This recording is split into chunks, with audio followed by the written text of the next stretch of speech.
some news of day, specifically something that's come up in Alabama. The Supreme Court there said that embryos created through IVF are considered children and are offered those same protections. Do you agree? I mean, embryos to me are babies. A big decision just handed down by Alabama's Supreme Court is becoming a political lightning rod. A controversial decision ruling that frozen embryos are legally people, and the implications are already reaching deep into Alabama's healthcare system. I'm Gadi Schwartz, and this is Stay Tuned Now.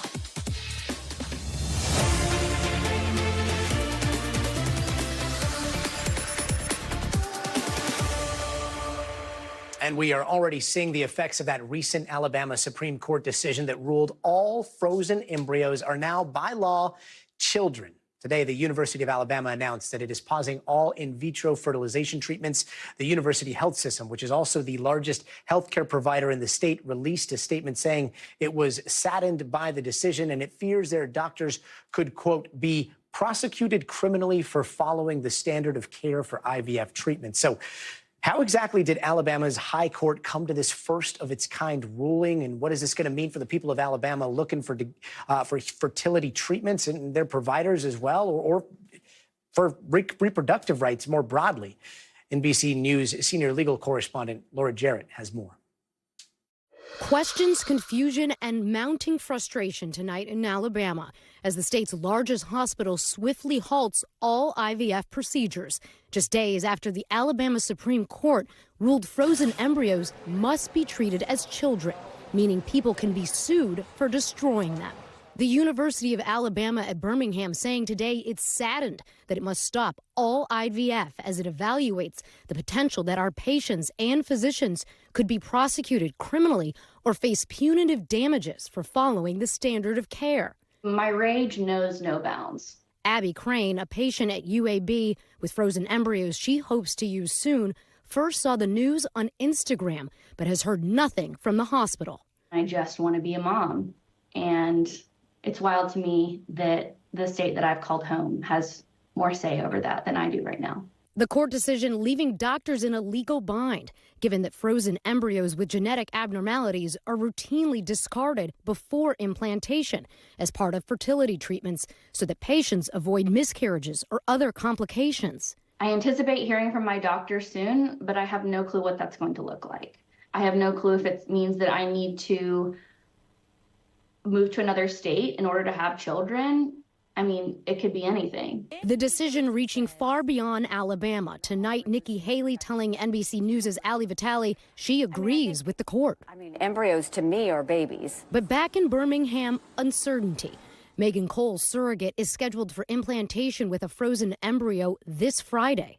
My husband and I want a child desperately. For now, she can only wait to hear if her fertility clinic will go forward with the procedure.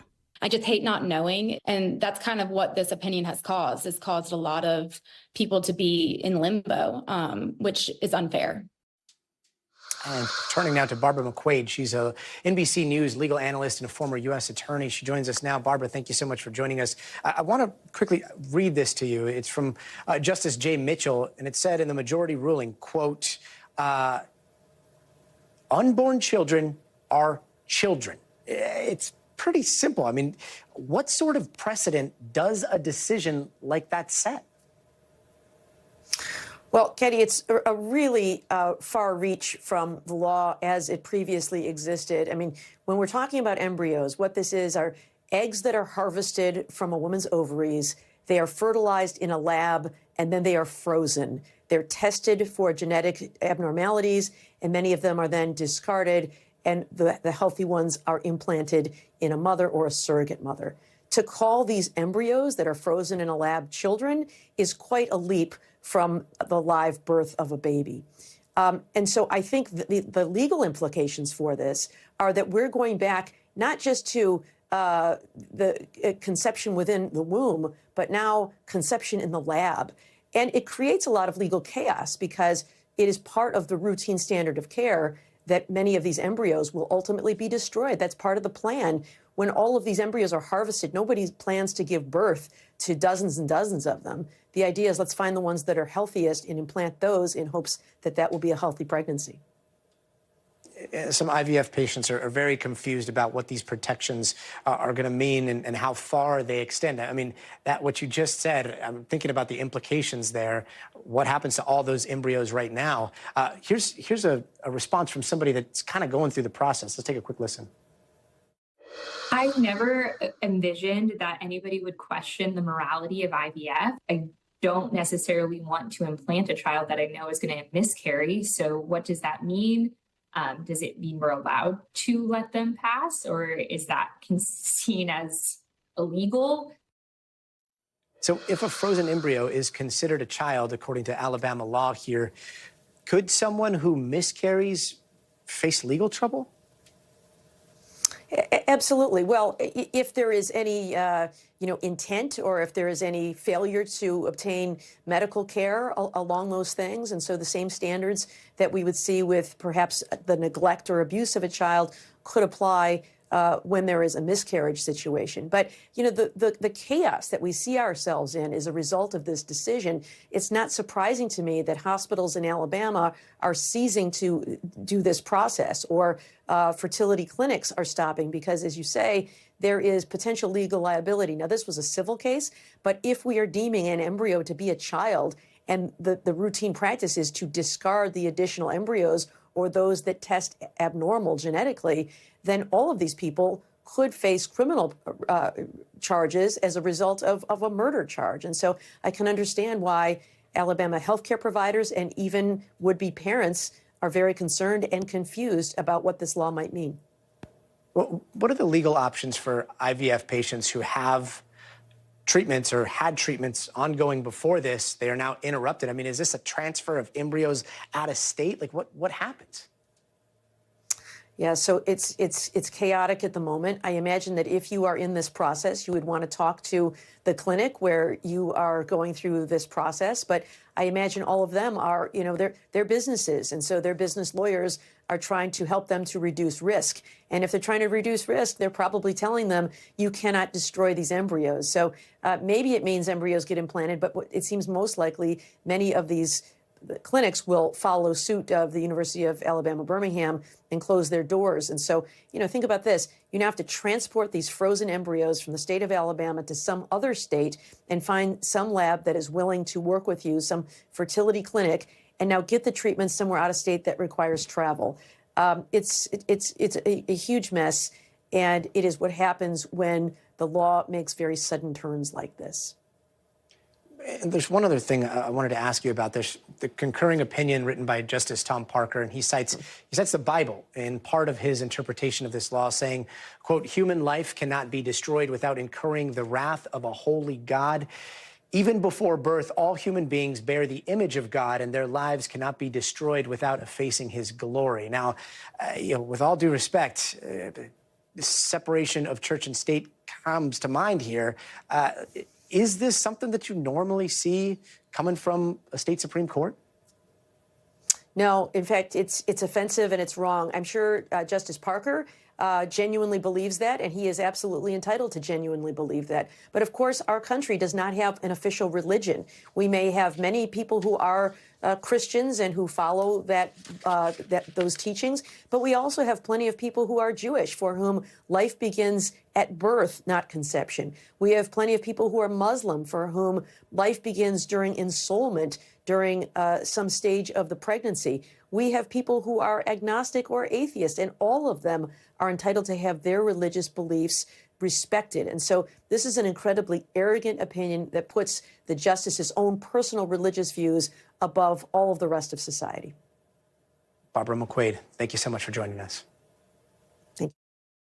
And the trial has started for the weapons expert who loaded that gun before the fatal shooting on the movie set Rust. That's the gun that Alec Baldwin held when it fired a live round, killing the film cinematographer Helena Hutchins. Now, today was jury selection, while the armorer Hannah Gutierrez-Reed has pled not guilty to charges of involuntary manslaughter, as well as tampering with evidence. Prosecutors say she didn't check the rounds she loaded into the gun that day. Meanwhile, Alec Baldwin was indicted last month on a charge of involuntary manslaughter as well. He is also pleading not guilty, and he's going to be tried separately a little bit later this year. NBC News correspondent Dana Griffin joins us now from Santa Fe, New Mexico. Dana, good to see you. You were in court today, so what was the overall vibe from Gutierrez, Reed, and the whole jury selection process? Hey, Gadi, good to be with you. To be honest, it was very painstakingly slow. That's because the judge decided to voir dire each juror one by one. And the reason behind that is because so many said that they had already seen media coverage of the case or had known about it. So he did this to prevent a potential tainting of this jury pool. Well, just moments ago, we stepped out of court and they finally swore in a jury of 16 people for alternates, and opening statements are expected to start tomorrow. Now, as far as the defendant, Hannah Gutierrez Reed, she seemed pretty pleasant. She was dressed in a black pantsuit, had her hair pulled back, loose curls. She's been fairly friendly for the most part, even talking to one of our photojournalists during lunchtime saying, be safe and have a great day. Gadi? And Gutierrez Reed's lawyers, I remember they once said that they were considering whether the gun may have been, I believe, sabotaged in an interview with the Today Show back in 2021. Let's take a look if we've got that. The person who put the live round in the box of dummy rounds had to have the purpose of sabotaging this set. There's no other reason you would do that, you would mix that live round in with the dummy rounds. Well, let me just stop you right there. Is that your theory of the case, that someone intentionally placed a live round into a box of dummies for the purpose of it ending up in a weapon that would be used on set? We don't have a theory yet. We are investigating, and we were trying to get all the facts. That's one of the possibilities. So is that possibility still in play here? Well, like he just said, they don't have a theory yet, and her attorneys have also said that they do not know how that live round wound up on set. So, and here, it's the prosecution that has to prove beyond a reasonable doubt that she was responsible. So the defense could actually sit back and not really say where that live round came from. So we're expecting the jury, or excuse me, the prosecution to present evidence to maybe point the finger at who did it. But the big question is how it wound up on set. We know that the prosecution is probably going to try to paint this defendant as inexperienced and allegedly on drugs, and that led to this unfortunate, tragic shooting death. Gadi? And obviously, we've got Alec Baldwin's trial just a little ways down the road. How could this impact the outcome of his trial? Oh, it could mean everything for that case, because think about this. They now have the playbook for the prosecution, and they also know what the defense is going to say. So this is only going to help Baldwin's defense attorneys try to build their case. And maybe if she's acquitted, that could also have other ramifications for his potential case. We know that his defense team has asked for a speedy trial to happen sometime in June. The prosecution has already said that's not going to happen because of other cases. So right now, the judge is going back, looking at that calendar to try to decide when is going to be the best time for both legal teams. So that's the latest that we're waiting on. But in this case, if Hannah Gutierrez Reed is convicted of all charges, Gadi, she could face up to 3 years in prison. Dana Griffin in Santa Fe tonight for us. Thank you so much. And James Biden, yep, not Joe, but James Biden is in Washington today testifying in the House Republicans' impeachment inquiry into his brother, President Joe Biden. Lawmakers in the House Oversight Committee are trying to zero in on the younger Biden's business dealings, including loans he got from Joe Biden before he took office in 2020. And today's testimony was held behind closed doors. And when he was asked what he planned to tell the committee, the president's brother simply said the truth. His testimony comes just 1 week before Hunter Biden is set to give his own testimony. And NBC News senior congressional reporter Scott Wong joins us now. Scott, thanks so much for being with us. House committee members, they're really focusing on this $200,000 loan the president gave his brother in 2018, right? Why is that?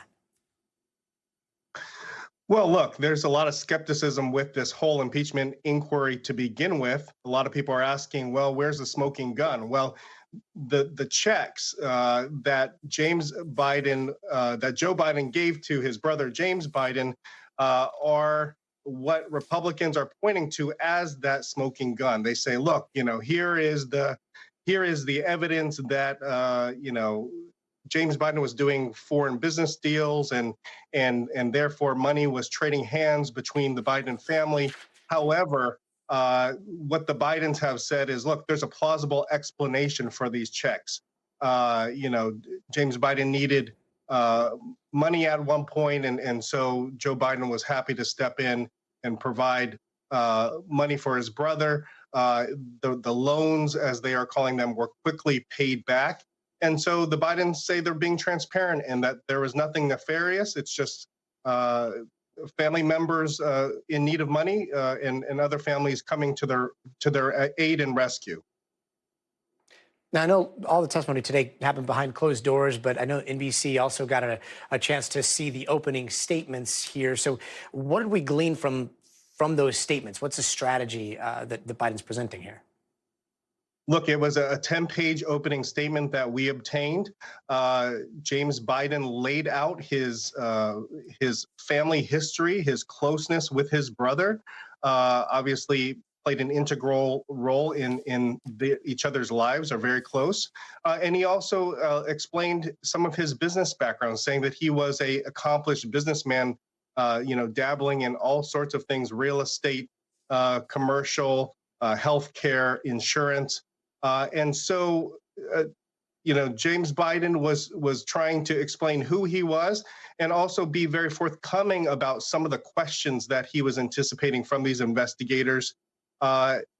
Here's a little bit about what James Biden said in his opening statement. He said, "I never asked my brother to take any official action on behalf of me, my business associates, or anyone else.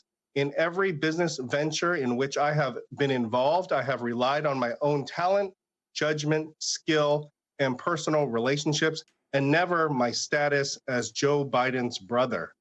He went on to attest to Joe Biden and his own character, saying that they are both ethical people and that James Biden would never try to get his brother to engage in any sort of conflict of interest, being very forthcoming, transparent in his testimony with GOP investigators, and trying to make the case that, look, there's nothing here. There's no smoking gun. There's no wrongdoing here. Gadi. Scott Wong, thanks so much, and we'll be checking back with you soon. And don't go anywhere. We are just getting started. A fun day at the beach turned horribly wrong. A young girl has died after digging a hole in the sand with her brother. We've got the details coming out. Plus, a measles outbreak is spreading in a Florida elementary school. So what's being done about it? We're going to explore that. And AI is opening the door for some pretty incredible advancement, but it's also leading to some absolutely disturbing content out there. We're going to tell you about the latest victim of sexually explicit deepfakes and tonight's future of everything. So stay tuned.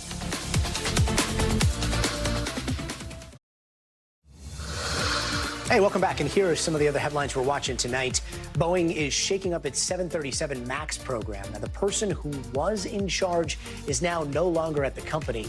That's all part of a management reshuffling there. And it comes not even 2 months after a door plug blew off an Alaska Airlines flight and 5 years after 2 MAX jets crashed, killing hundreds of people. And the Biden administration is canceling more student loans for more than 150,000 borrowers. Now, $1.2 billion will be wiped, and it's under a new repayment plan called the Saving on a Valuable Education. That was launched last summer, and it's for those who took out modest loans and have been paying them back over the last decade. The girl from Indiana was killed in Florida yesterday when she got trapped in some sand. She was digging a hole by the beach at Lauderdale by the Sea when it collapsed. And the hole was about 5 feet deep, and her brother was also trapped, but he's now stable in the hospital. The girl's family was on vacation at the time. And a man in Colorado died after he was bitten by his pet Gila monster. That's a type of lizard that's actually poisonous and illegal to keep as a pet in Colorado. He was bit over the weekend and died a few days after. His cause of death is still pending, but Animal Control says he had a reaction right after the lizard bit him.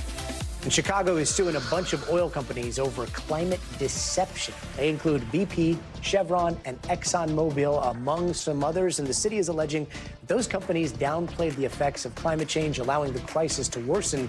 The companies, however, are pushing back on the lawsuit, saying it's a waste of taxpayer dollars. And Nikki Haley's campaign is hanging on despite facing a tough race in her home state of South Carolina this weekend. Former President Donald Trump looks to have a big edge on her in the Republican primary on Saturday. Still, Haley is vowing to stay in the race through Super Tuesday, regardless of the results. Now, polls continue to show Haley trailing far behind Trump, and yet she is still raising money. In fact, today, the Biden campaign pointed out that new filings show Haley outraised Trump by almost $3 million in January. And with just days to go, Haley just sat down with NBC News correspondent Ali Vitale, as you saw earlier in the show. And Ali joins us now from Charleston, South Carolina. Ali, great to see you. You spoke with Nikki Haley this afternoon about all kinds of things, from domestic, international issues, war in Gaza, Donald Trump's legal troubles. How's she navigating all these issues just days away from the primary? Yeah, Gadi, we made the most of our 10 minutes on Nikki Haley's campaign bus, asking her about most of the questions that are in the news of day and that voters might want to know about as we head towards Saturday's vote here in South Carolina. There were a few striking points here, though. Of course, that response that she gave to the Alabama Supreme Court ruling on IVF-made embryos, that is certainly something that is ricocheting through political circles tonight. But then, of course, there's also the problem of Trump. I'm glad that you point out the money games that are going on during this presidential primary. But for Nikki Haley, her problem was never getting enough money to stay in the race. Her problem was always chasing the polling that showed Trump so far out ahead. It's that kind of polling that has people wondering why she's staying in this primary still and assuming that Trump is likely going to be the Republican nominee. It's why I asked Haley questions like this one. What would she do if she were faced with the choice of voting for someone who could be a convicted felon? Listen to part of that conversation and what she said on that. Could you vote for a convicted felon? I mean, it's not even, to me, those are hypotheticals. We don't know that that's even going to be in this situation. Counts. Yeah, but do you think he'd stay in at that point? I mean, that's something. Probably, don't you? Well, I mean, I think the problem is we don't know. No one knows what's going to happen. Striking there that Haley would not just dodge on whether or not she'd support him, but also openly question whether or not Trump would stay in the race if he were convicted on any of those 91 counts that he's facing across legal jurisdictions across the country. And then, of course, we made an international turn. Haley, a former UN ambassador, the thing I asked her was about the latest that we've heard out of Israel, Israeli plans to push into Rafah. Here's her response to that. But it calls into question. Why isn't Egypt taking them? Why isn't Qatar taking them? Why isn't Turkey taking them? Why aren't they doing anything to stop Iran in all of this? Do you know why they're not taking them? Because they don't trust which ones are Hamas and which ones aren't. So how can you go and tell Israel to do the same thing? It continues to amaze me how everybody runs to Israel's defense when she's hit, and everybody goes to attack her when she tries to hit back. So Haley there remaining staunch in her support of Israel. I think it was a really illuminating interview for me, having watched her all of these months out here on the campaign trail, finally now in this home stretch, defiant as ever, but being pinned down on some key issues that really matter to voters. Meanwhile, Fox News had a town hall last night, and Donald Trump confirmed a short list of names for his would-be possible VP pick. Any surprises there for you? Yeah, look, Haley's still fighting it out in the primary. Trump is squarely turning his attention to what comes next. That pre-phase before a general election really kicks into high swing. Look, a lot of names on this list were not surprising to me. VP stakes lists are sort of like a wish list for the Republican Party. Of course, you're going to see names there like Senator Tim Scott, Vivek Ramaswamy, Ron DeSantis, though with some recent comments that NBC News reported on tonight, DeSantis seems to have tanked his chances there, drawing the ire of top Trump officials, even as recently as this evening online. And then, of course, Byron Donalds, Kristi Noem, even Tulsi Gabbard. A lot of these are names that are already in the conservative zeitgeist. Not surprising to see them on the list, though I was surprised not to see the number 3 House Republican, at least Stefanik, listed or talked about during that town hall. That's not to say that she's not in the running. This didn't seem like it was an exhaustive announcement of any kind. But at the same time, Stefanik is someone who has been pretty openly vying for that position. Ali Vitale in Charleston, thanks so much. And coming up, there has been a measles outbreak, and it's happening in a Florida elementary school. So how did it start, and what are they doing to try to get it under control? We've got those details. But first, you got to see this. These blue waves are taking over San Diego beaches. That neon glow is real. It is that avatar-like bioluminescence that's created these electric colors, and they're caused by these teeny organisms that only start shining at night when they are undisturbed. It's just stunning. We'll be right back.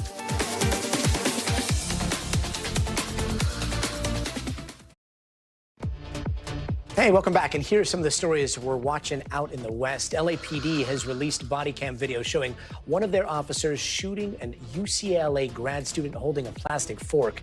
Now, this incident happened earlier this month, and the video was edited by the department. And police say they were responding to a call about a man threatening people with a stick. But later, police admitted the 911 caller had misrepresented exactly what was happening in order to get police to respond more quickly. When officers arrived, they say the man charged after them, and LA's police chief says he is concerned about the officer's decision to use deadly force. We've got an update to that temporary lake in Death Valley we told you about yesterday. Tourists have now made their way to witness and play in it themselves, some even bring in some kayaks.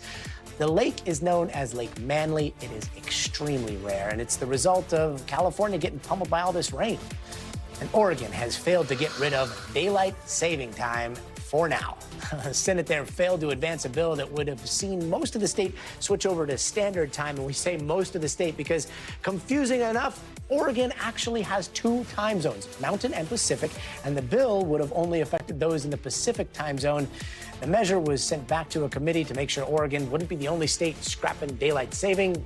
Similar bills have been introduced in Idaho, California, and in Washington state. And in the final California Senate debate before the big Super Tuesday primary on March 5th, we saw a mix of three current U.S. representatives, Democrat Adam Schiff, Katie Porter, and Barbara Lee, and one Republican, former L.A. Dodger great Steve Garvey, and they hit on everything from AI, from military spending, climate change, and immigration, and it led to this moment where all four candidates said that they all would have voted against that $118 billion border bill that was left for dead in the Senate. For me, the bill was not meeting the standard that I insist on, and that is immigration reform should include comprehensive immigration reform.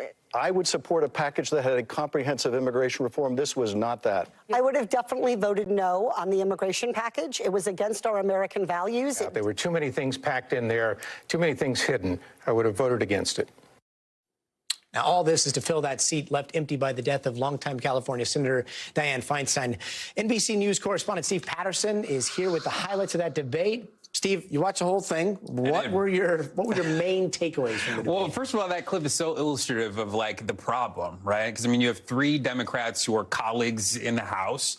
Their voting record is 95 to 98% the same. They mostly agree on some of the same stuff. So what separates them? And I think what we're seeing is sort of a byproduct of the primary that they're in. This is a jungle primary, right? So all of those people that you're seeing on screen, from undecided to Republican to Democrat, they're all in the same pool. And it's the top two, no matter what your party affiliation, that moves on to the primary, to the general runoff in November, right? So really the strategy sort of boils down to who's in first. Right now, Adam Schiff is like running away with the thing. He's got 28% of the vote in the latest poll, which means that he is trying to get the Republican, according to a lot of pundits who are watching this race, he wants that Republican to be with him in November because it's easier for him to win. He's raised $35 million. Garvey, that legendary Dodgers player, has raised about $600,000. He wants to shore up all the Republican support around him, and that's great for Garvey, but that's only about a quarter of the electorate in the state. I mean, this is a big blue state, so it benefits Adam Schiff to spend $10 million in attack ads aimed at Garvey, so Garvey ends up being the person running against him in November. And so everybody is sort of playing around that notion, where it's like Barbara Lee was in fourth place. She was on stage. It benefits her to do what she did to get up there, which is to play to her base, which is progressive Democrats. Katie Porter needs to take a swing at Adam Schiff. Adam Schiff just needs to chill out and, like, don't rock the boat at all. And then Steve Garvey needs to play to Republicans. So everybody's kind of playing to their base and playing it safe a little. So what we heard last night was a lot of people sort of appealing to who they already are. And we can share some of that right now. Just sort of a message statement about who each candidate is. Listen to this. At the end of the day, Californians want someone who will deliver. That's what I've done my whole career, and that's what I'll do in the Senate. We need someone who's going to fight to make sure our priorities in Washington take precedent over their corporate donors' priorities. And it is extremely important to have somebody who's had experience working with the Senate and with Republicans to get the job done and to deliver for the people of California. And I've had many years of doing that. And that's the messaging from the candidates. Barbara Lee says, I've got the experience. Adam Schiff says, I've got stuff done. Katie Porter says, I'm going to fight. And it's just a matter of who you're going to vote for. Now, since there is a baseball player here, let's play a little bit of... Little ball? We were playing who's on first. Okay. Let's talk about who's on third in that full screen that we just put up. Yeah. I mean, undecided voters. Yeah. They seem to be a major factor in this race. It's like if this race is a steak, you know, they're the tenderloin, right? That's 17% of undecideds has to be the people that you're after at this point in the race. But again, everybody, because it is this style of primary and because the race has shook out the way it has, with this really the Republican in there kind of throwing a wrench in the way this would traditionally go, where you would really have, frankly, two Democrats at the end of this thing, because it's not going that way and the strategy is the way it is. A lot of them are instead of going for that undecided voter base, they're playing to their base that got them there in the first place. But I think that is absolutely key when you're talking about March 5th. It's in just a couple of days. If there are still a group of people that could decide the fate of, you know, whether or not you're going to be a senator or not, that's who you want to play for. And I think we heard that last night. And right now, if you look at the polls, a Republican within striking distance here in California. Pretty interesting. Really interesting. Hasn't been a Republican senator in California since elected to California office since 1988. Bro, you're an encyclopedia. Dude, the last time, listen to this. The last time a state GOP race was, the last time an election was decided for somebody in the Republican Party was 2006. It was the governor. It was Arnold Schwarzenegger. That's how long it's been. That's been since I was in college. A long time. Steve Patterson, thanks so much. You got it. And speaking of California, the recent weather out here has highlighted something a bunch of us out here have been thinking about for years, which is the effect climate change is having on the Golden State, especially when it comes to the erosion of our coastline. NBC News correspondent Liz Kreutz has a story for us.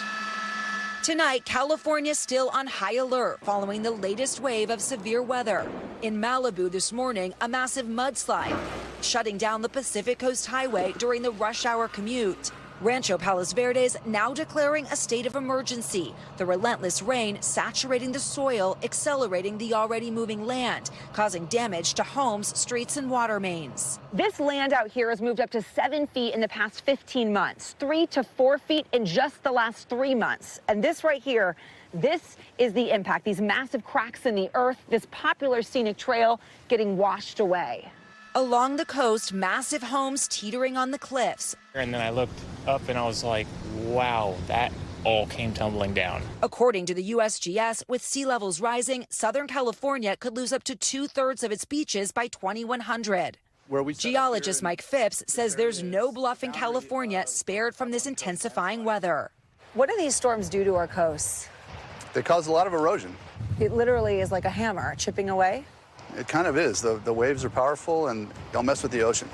Cities already making drastic changes. In San Diego, plans are underway to move the Del Mar train tracks, now considered too close to the coast. And near Santa Barbara, where a collapsing cliff recently forced residents to evacuate their homes at this prime seaside location, several buildings are being rebuilt further from the shore. Would you buy a home here on the coast? Probably not. Not necessarily. Just because I don't know where it's going to be 100 years from now. An unknown future with our changing climate. Liz Kreutz, NBC News, Los Angeles. Liz Kreutz, thanks for that reporting.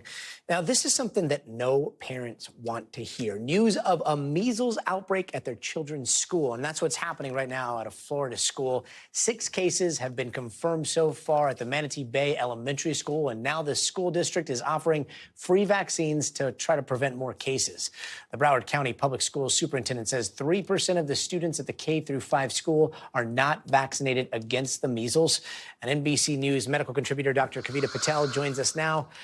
Dr. Patel, just a quick refresher for us. What is measles and how dangerous is it?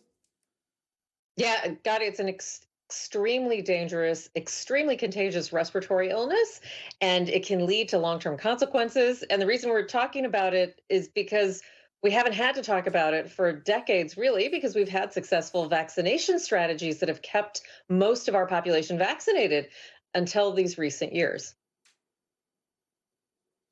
And so, according to the CDC, more than half of the states have vaccination rates for measles below herd immunity among kindergartners. It seems obvious that that vaccines would change that, right? Yeah, it would. And I think that this is just to give people a statistic, because none of us, I've diagnosed measles, but it's always considered rare.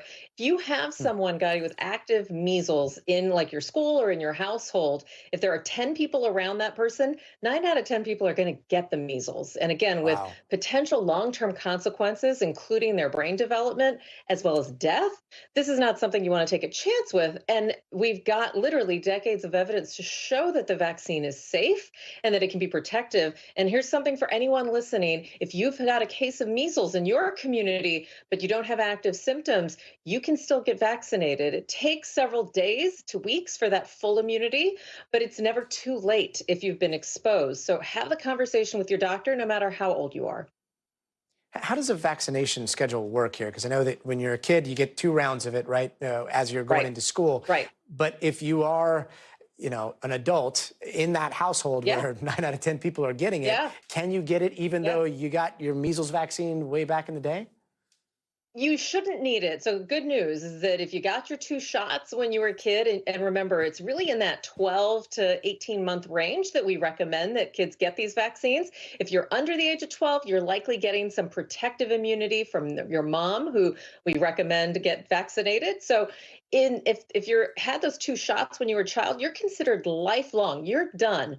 If you don't know and you can't remember, you don't have the records, it never hurts to get 1 shot after the age of 18. And we do that routinely, Gadi. We ask people and they say, I don't remember, I don't know. There's no harm in doing it. So I think the fact that we're talking about such a serious outbreak, and then let me stress this, if you have symptoms like a rash can present days after exposure, it can take a little longer. But if you are someone who is symptomatic, we recommend isolating from others for up to 21 days. And I think this is where it's controversial, because in Florida, the language from the state made it seem like it was optional. And it's really not optional, given what I just told you about how infectious it is and how it can have serious consequences. Not 1 day stay at home, not 3 days, not 10 days, No. 21 days. That's pretty wild. Yeah, and you can talk about it with your doctor, but it's that serious. And we want so much for the person who's infected to be healthy and watch and monitor them very closely. And we want the people around them want to be healthy too. So this is basic public health. Dr. Kavita Patel, thanks so much for joining us. And still to come, it is hard to believe it has been 2 years since Russia invaded Ukraine, and it's not just the men on the front lines fighting for their country. Women are a big part of the battle there. We're going to show you that when we come back, so stay tuned.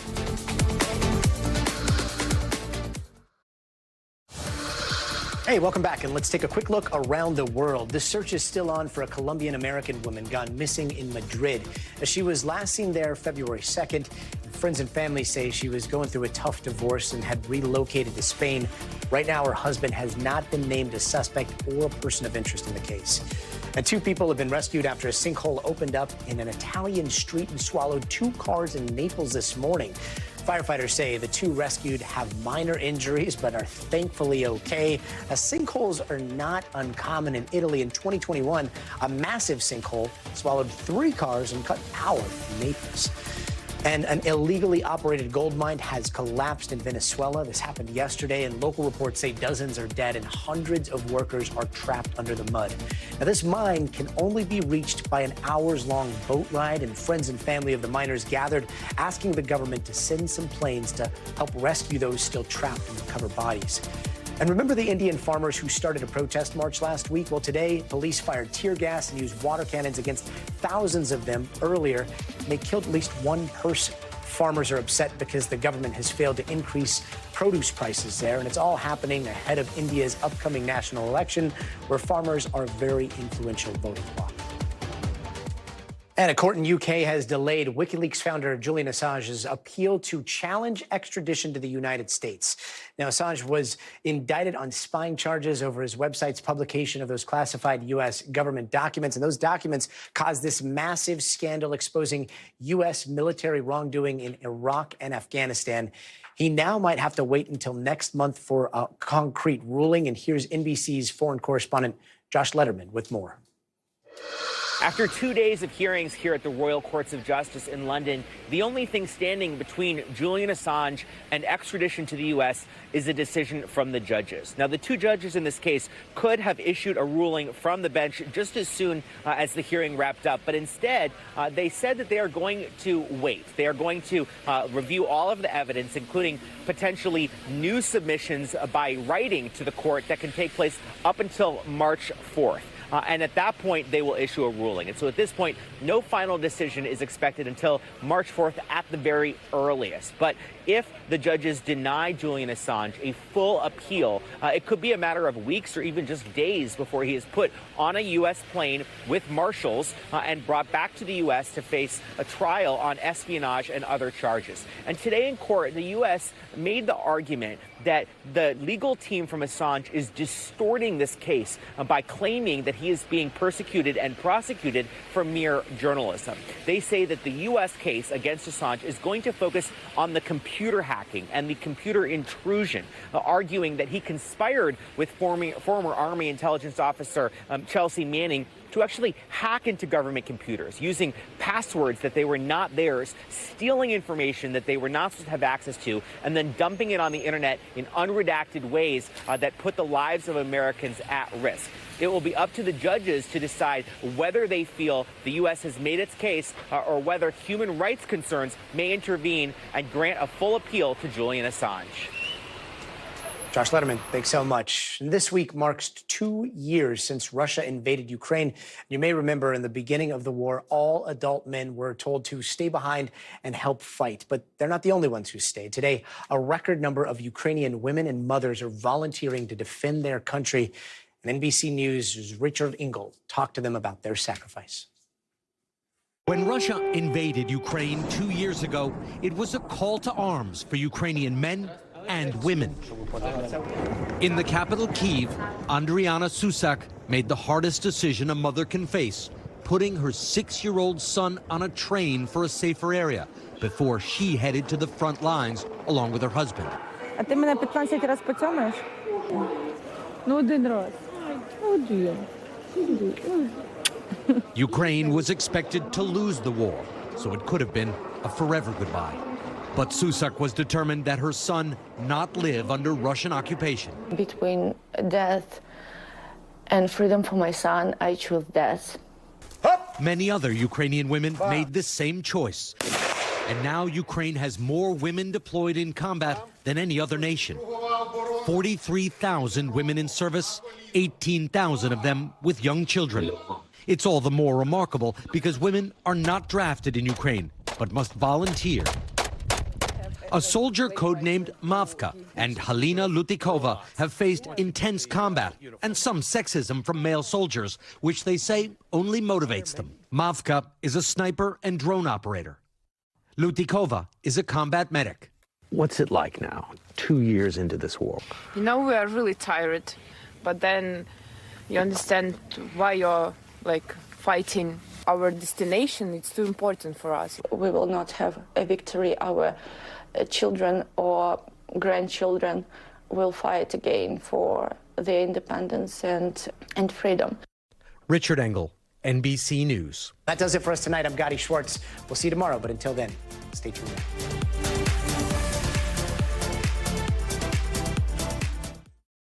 Thanks for watching. Stay updated about breaking news and top stories on the NBC News app or follow us on social media.